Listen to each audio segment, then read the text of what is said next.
Bonjour et bienvenue au Rendez-vous économique, l'émission qui donne la parole aux entrepreneurs et aux porteurs de projets. Nous sommes aujourd'hui chez Aléo Recrutement à Vertou et l'émission est réalisée sur le thème comment gérer les imprévus. Et pour en parler, j'ai le plaisir d'accueillir ce matin Aurélie Gray.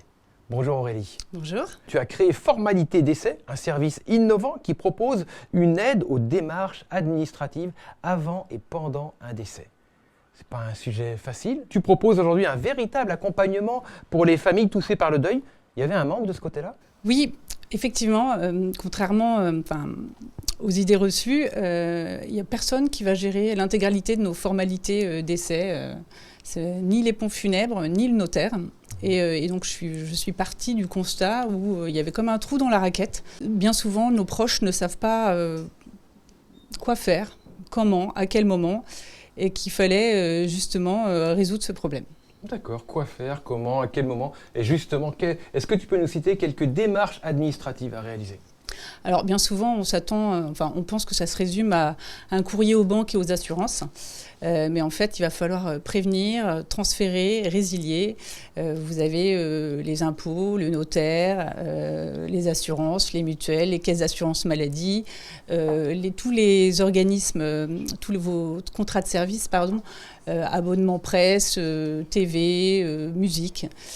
Beaucoup de démarches et pas moins d'une vingtaine de courriers en recommandé avec lesquels il faudra joindre les justificatifs. Vous avez aussi des capitaux auxquels vous pouvez prétendre en fonction de votre situation personnelle, professionnelle, financière même, qui sont des allocations veuvage, des capitaux d'essai, des pensions de réversion, retraite de base, retraite complémentaire.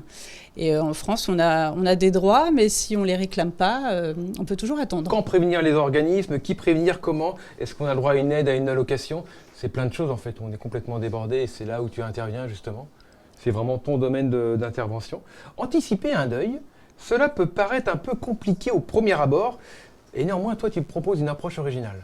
Effectivement, je propose un service clé en main. En fait, je propose d'anticiper les formalités avant décès, de façon à ce que la vie après la mort ne devienne pas un enfer administratif pour nos proches. Alors en fait, c'est simple. Je vais faire un inventaire de tous les organismes liés aux futurs défunts.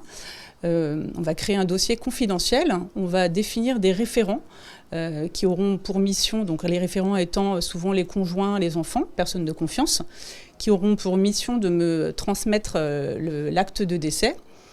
Et du coup, au moment venu, je réaliserai toutes les démarches personnalisées, les envois de courrier, il n'y aura plus rien à gérer. Finalement, ton rôle est plus axé sur la charge émotionnelle ? Qui permet aux familles de vivre leur deuil entourées de leurs proches sans penser aux diverses démarches à effectuer. Oui et non. Moi, je suis davantage là pour prendre le relais, réaliser les démarches à leur place, faire en sorte qu'ils soient soulagés du poids de ces formalités d'essai pour justement vivre leur deuil en toute sérénité. Quel est le meilleur moment justement pour prendre contact avec toi ? Avant qu'il ne soit trop tard, puisque... Avant que ça arrive. Anticiper, c'est simplifier demain, c'est s'assurer sa tranquillité et surtout celle de ses proches. Il faut apprendre à anticiper et puis toi-même on voit que tu gardes une certaine sérénité. Avant que ce moment arrive, faites appel à Aurélie, c'est bien ça ? Aurélie Gray, Formalité d'essai. Merci beaucoup Aurélie. Merci à toi.